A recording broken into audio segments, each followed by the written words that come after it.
Do you give, or should I say, do you give optimally? Meaning in the best way, that which achieves, from your values point of view, the most, the best.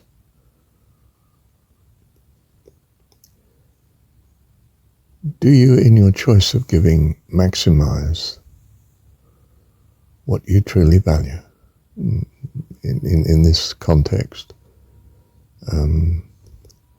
What you can do for others, how much you can benefit them from your value perspective, not from theirs. I mean, for instance, the person who wants to take some money off you may wish to do it for things that you don't value. I mean, you might think, oh, he's just going to waste it on drugs and alcohol and gambling and food that is not going to do him any good.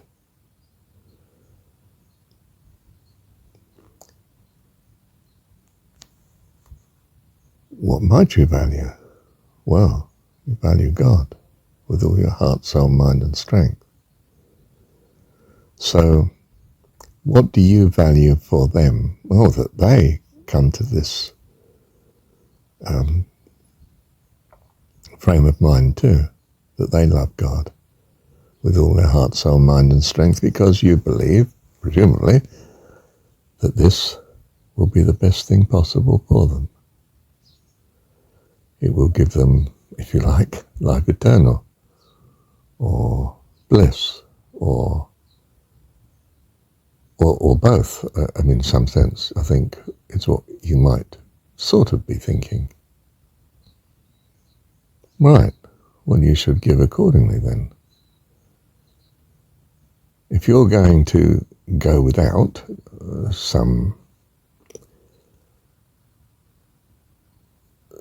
asset you've got, I mean, for argument's sake, money or time, then shouldn't it be to this end?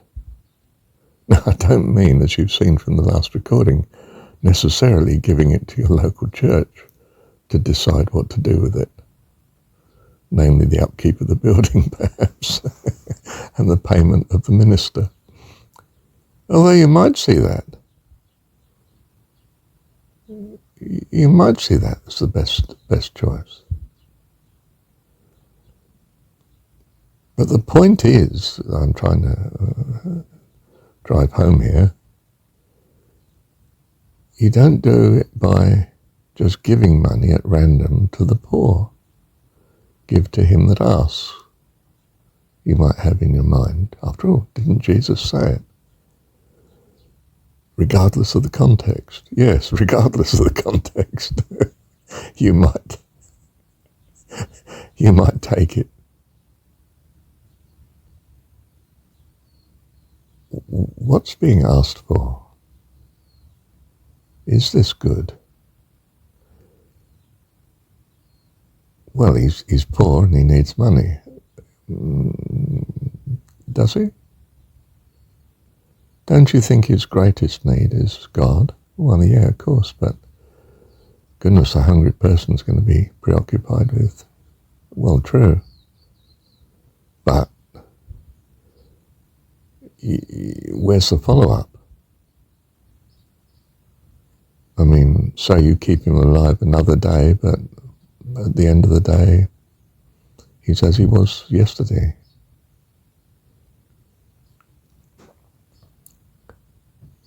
Going to be hungry tomorrow and still hasn't found God. So, yes, giving food can be part of bringing a person to God in certain circumstances. But only if you are bringing a person to God, not simply subsidizing the poor to, in a sense, well, not remain poor, they're slightly better off, but they still haven't found God. Wouldn't you be better making some slightly better off, but only those for whom you are also offering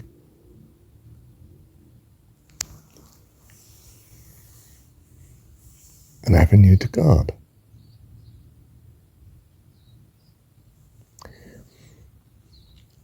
And you could say the church does this because it believes that if you sit there in the congregation and be a member, you stand some possibility of coming to God.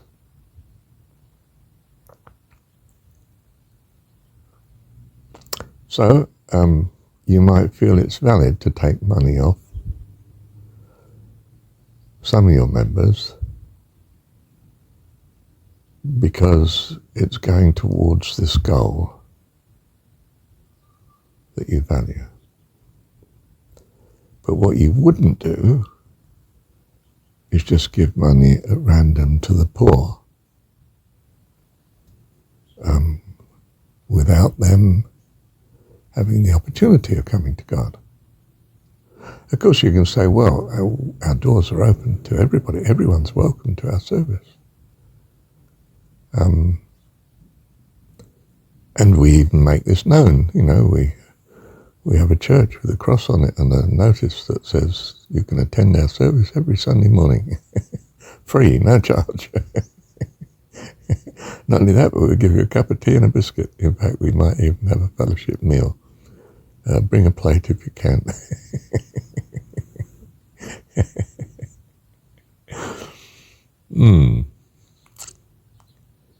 Well, it's in the right direction, isn't it? But it doesn't cover that sort of charity that simply gives to him that asks.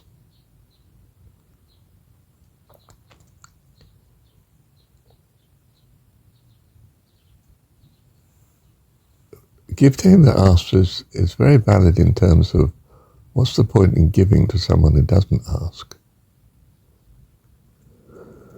Well, he may have asked for the money and the food, but he's not asked for the kingdom of heaven. In fact, he wants the money or the food so he can continue in his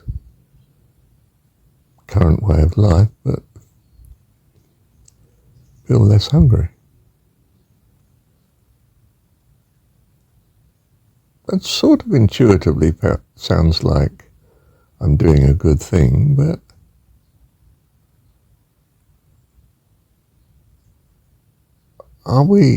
could we do a better thing by helping only those that are seeking?